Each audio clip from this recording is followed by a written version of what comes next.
Right before the break, we talked about ECG, which is composite action potential for the whole heart. But now we're just going to talk about individual action potentials just for one cell versus another.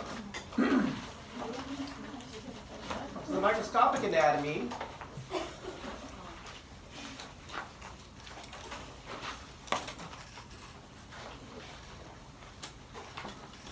We got two cell types.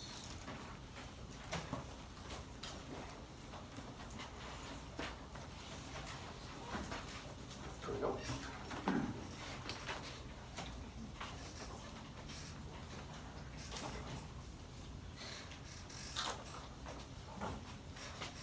So we're going to compare this cell versus that cell.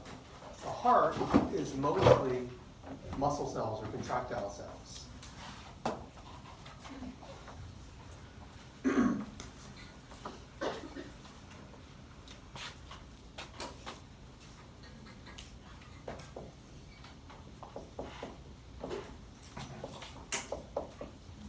And we'll compare those versus autorhythmic cells.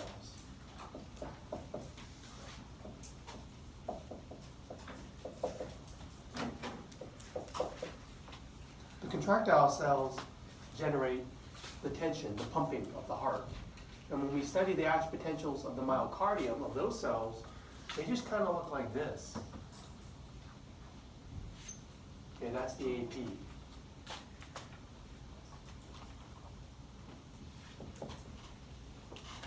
When we study the autorhythmic cells, they can look a little bit different.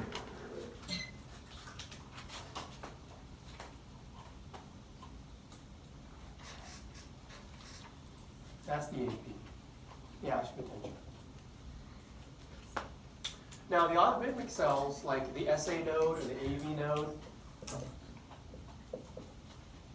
their action potentials look like this. Any kind of muscle cell, it generates pumping or tension. And so you always have to keep in mind, they always like to illustrate this tension curve or the action potential.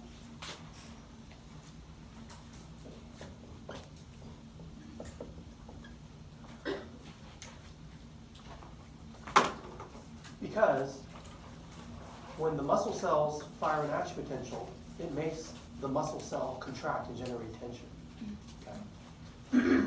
Just keep in mind that the autorhythmic cells, like the SA node, it's a very small percentage of the heart. Okay, these are the ones that have the pacemaker potential. When we look at illustrations of the heart muscle, one thing I want you to know, looking at this figure, are how the intercalated discs, how they interweave between cardiac muscle cells.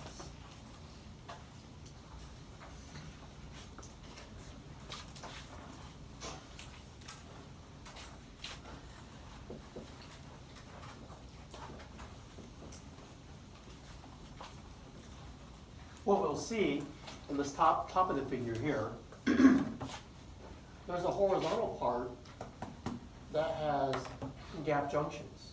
And then there's a vertical part that has desmosomes.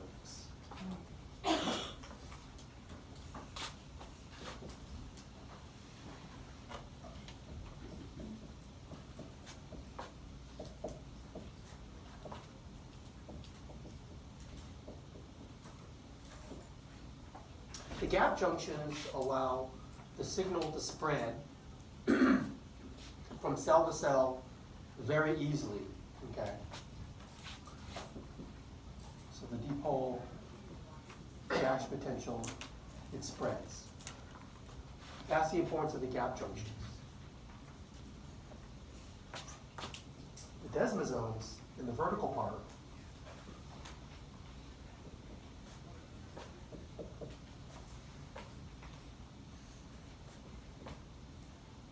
let's remember that cardiac muscle, they don't have tendons like skeletal muscles do.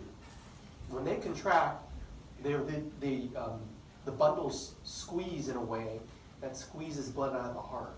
The desmosomes help keep those bundles together like glue so that they don't split apart during squeezing. This is like the connective tissue system for the heart muscle. Okay, it's like a glue. So during systole, you just squeeze the heart and the muscle remains intact. So those are very important parts of the cardiac muscle, intercalated disc. Excuse me. Now this simplified picture, I just kind of liked it because they made it very obvious. They made a horizontal part for the gap junction. They made a vertical part, the desmosome, so that you can kind of get that clear. Now the cardiac muscle, since you've studied skeletal muscle, I do make comparisons between the two. It's good to know here how they're the same and how they're different. So let's erase this for now. We'll come back to it.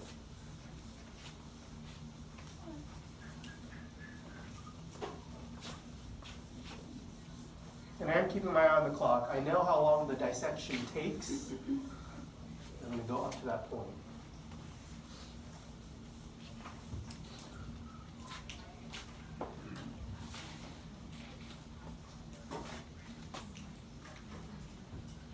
I'm even figuring so that the slowest group can finish by 12:45. Not necessarily that slowest is bad. It's just some people take longer than others.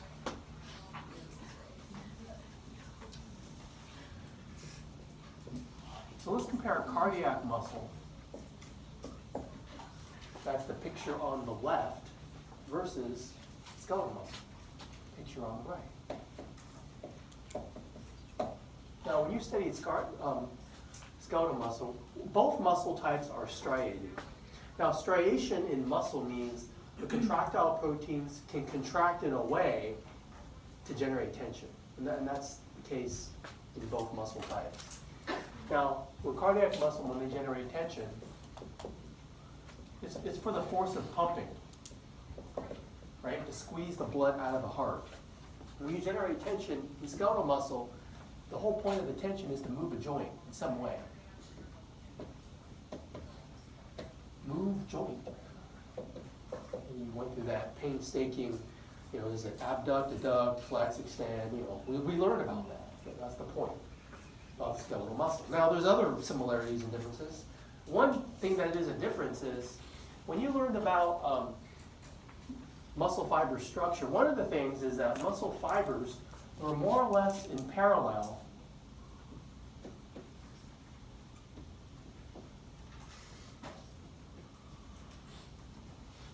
Let's pretend they're in this black box.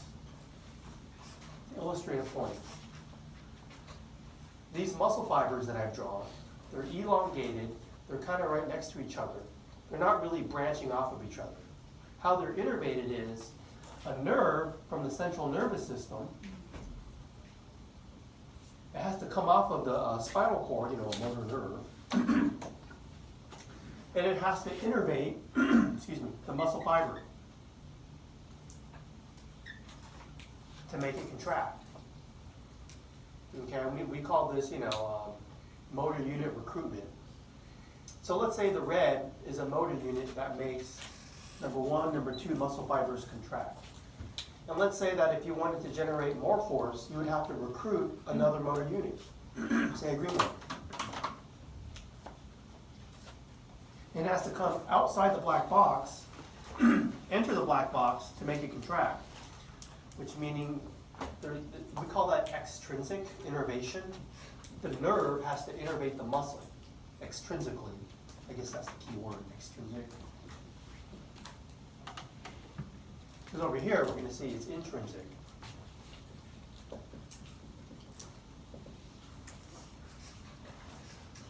So here, to generate tension, the model is motor unit recruitment. You generate a harder stimulus, voluntary stimulus. You recruit more motor units, more effort, and you get more force. If you bench press 100 pounds, or to bench press 200 pounds, you have to more effort, more force, recruit more motor units, right? Motor unit recruitment. However, in cardiac muscle, if you put it in a box, or it can be it all by itself.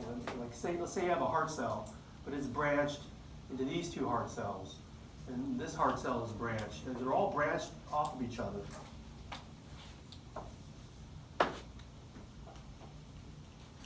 Because the intercalated discs have the gap junctions, so if you get an action potential, like say here in this cell, cell number 1, it's going to spread to cell number 2 and 3, 4, 5. So it's going to spread through the whole heart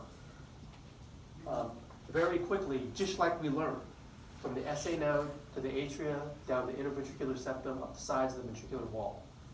Okay, we learned how the signal spreads, and it can do that because of this intrinsic function. You have the SA node.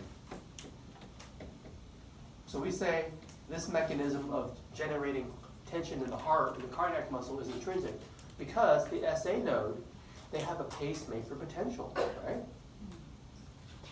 Here, you need a motor nerve, a motor neuron to innervate. Okay? And if you denervate, rip the nerve out, these can't generate any tension. Here, the SA node will self-generate at a certain rate, and the signal will spread everywhere, to everywhere. So that's why the branching of fibers is extensive. Okay? You have better signal spread. There's connective tissue fibers for muscle insertion. I'm limited to the next point here. Okay, so we have a term for that, where like the signal spreads and the whole heart contracts. They call that a functional syncytium.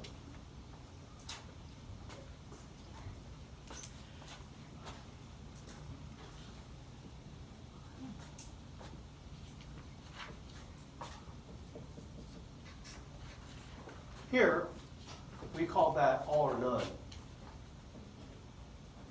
Meaning that if you recruit a motor neuron, a motor unit, say the red one, that nerve fires and all the muscle fibers fire with it. All or none. It's binary. So if you recruit the red and the green, you get all 4. 1, 2, 3, 4. Or none of it. Okay? So you can get the red one and the green one, or just the green one, not the red, it depends. The point is you get the whole motor unit or none of it. Now here it is different. The entire heart is contracting. Okay? The entire heart. It's not like part of the heart's contracting. It's not like one of the chambers is contracting and the other 3 are not. You know, the heart contracts in a way where every single cardiac muscle cell is generating tension. All muscle cells that are cardiac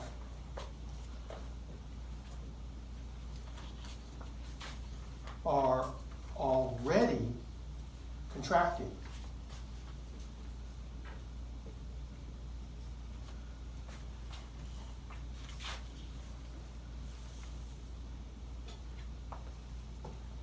Here, like I gave the analogy of the bench press. I bench press 25, I recruit 5 motor units. I bench press 50, I recruit more. I bench press 100, I can keep varying it, okay? I can keep recruiting more or less motor units to generate more force. Here, I can't do that. Every single one is already contracting. So if you want to generate a stronger force in the heart, each individual cell must contract harder. Now they call that contractility. I don't like that. I'm going to use that term tomorrow. Contractility of the heart means, well, all the cells are already doing their job, so these got to contract harder. What do you think happens to the heart's contractility after exercise or during exercise? It increases. It has to pump harder and faster to keep up if you're jogging or running or doing jumping jacks or whatever it is. Okay, so that's a key difference between cardiac muscle and this here. You know, so that's why we use this term syncytium. Does that sound like a word on your last test? The syncytiotrophoblasts? Now in that context, I call that the giant blob, or it's like you're digesting the endometrial wall. A syncytium is a fused tissue. A fused tissue. This is like a fused tissue, the cardiac muscle, but it's not a true syncytium. The muscle fiber cell membranes aren't breaking down like in the syncytiotrophoblasts. They're maintaining their cell integrity, but because of all the gap junctions, the heart functions like a syncytium, so that the whole signal can spread easily from the RA to the SA node, down all the way to the apex of the heart, and up the sides of the ventricular walls. So that term is, it comes up a lot in physiology, and I mentioned it in my lecture a couple of times. These gap junctions are very important in the heart. But they both require lots of calcium to contract. That's important. So we'll talk about calcium today. So, calcium, and calcium here too. Calcium is needed intracellularly for cross-bridge cycle.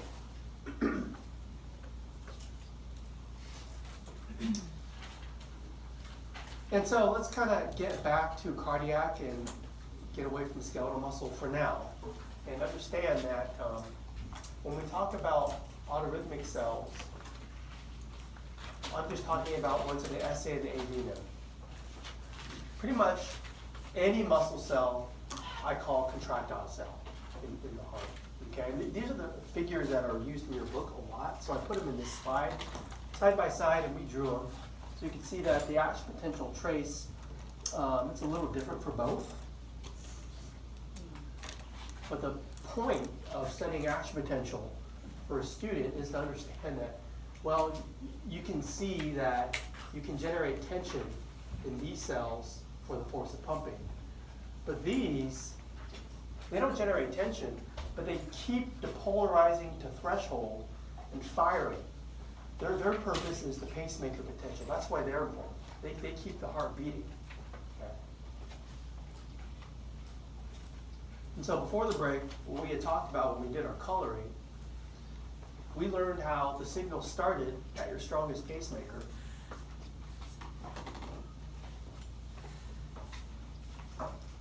The SA node. And we learned how it spread all the way through the atria to the AV node, where you get a 0.1 second delay because of the traffic jam at the bundle of His, travels down the septum, and then you divide into the right and left bundle branches all the way to the apex. Then you spread up the sides through the Purkinje fibers, taking special care to make sure those papillary muscles contract first. So that way, when the valves close, the AV valves close, blood won't regurgitate backwards. Okay.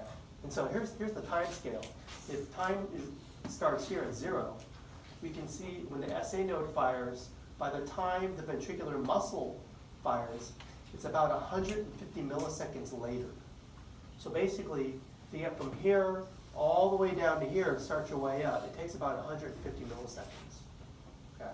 Now let's remember the entire cardiac cycle is about 0.8. Okay, this is 0.15.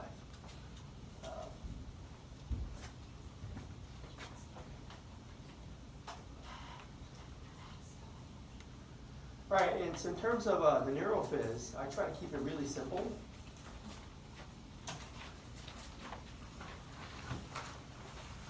Let's just start with these basic terms: depolarization, repolarization.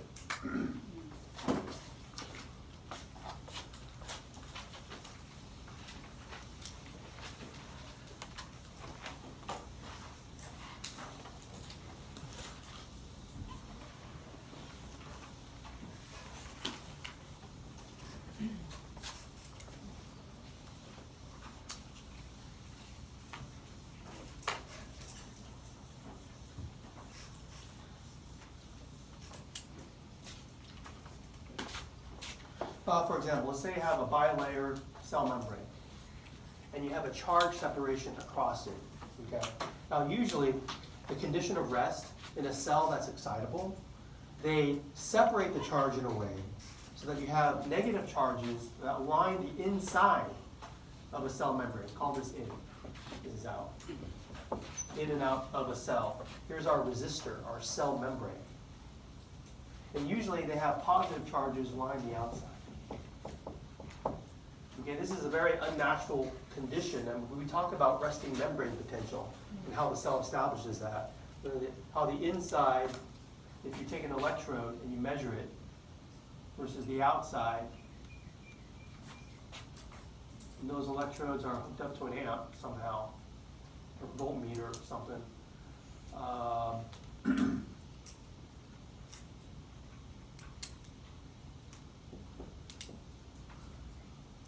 Okay, you can measure it, right? Because you got your electrode. The electrodes are just voltage is just the potential difference between 2 points.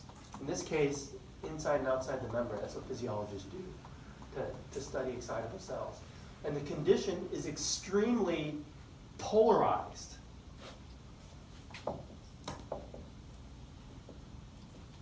Like negative 70 millivolts, right? That's the number we make you memorize. It's negative to the inside relative to the outside. That's what the negative plus or minus sign always means. Inside of the cell relative to the outside. However, if you were, let's say you had a sodium channel in there,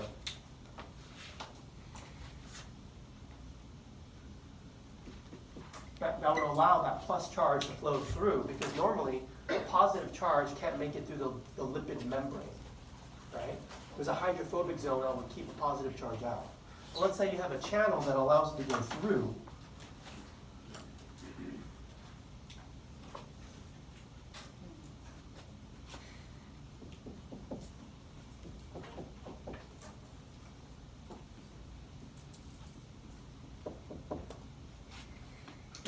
This positive influx, aren't you like now depolarizing it? Depolarize. That's where that term comes from. It usually refers to a positive influx. Okay, but now these positive charges, they get inside the cell, and to personify them, they get really happy. Why? Because they look around. What do they see? They see negative charging, and they travel. That's called current, right? Well, anyways, that's a depolarization, right? Because you're disrupting this. You're allowing the positive in. What if you let a positive charge back out?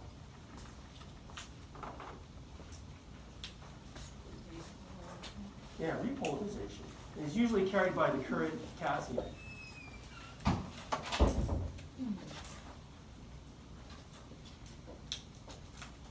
Positive back out. I mean, that would repolarize our original condition. Okay.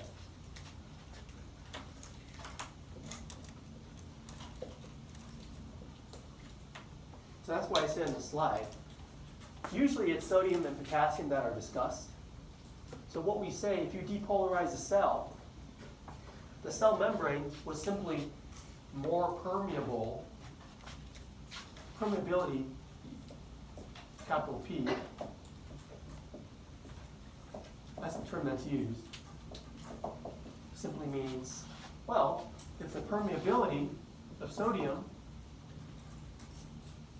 is greater than the permeability of potassium, that would probably depolarize the membrane potential. And if you go over here, but if you reverse it, now say the cell's permeability to potassium is greater than sodium. Usually it's set up in a way where if potassium channels are open, potassium will leave the cell. That's how the gradient is established prior to all this.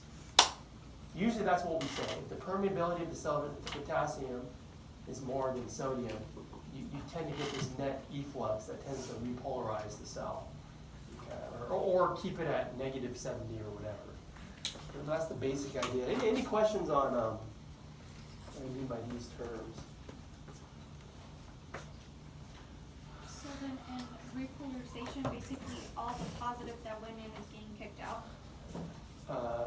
Yeah. Okay. I mean, it's carried by different ions, but yeah. Okay. Yeah. So what we'll do, I think I better stop it here. What we'll do next time is I'll teach you how the dipole and repole pertain to different parts of the heart. We'll pick it up here. And, let me give some instructions for the lab. First thing I'm going to do is for my lab class. I'm going to show you how to do the dissection briefly.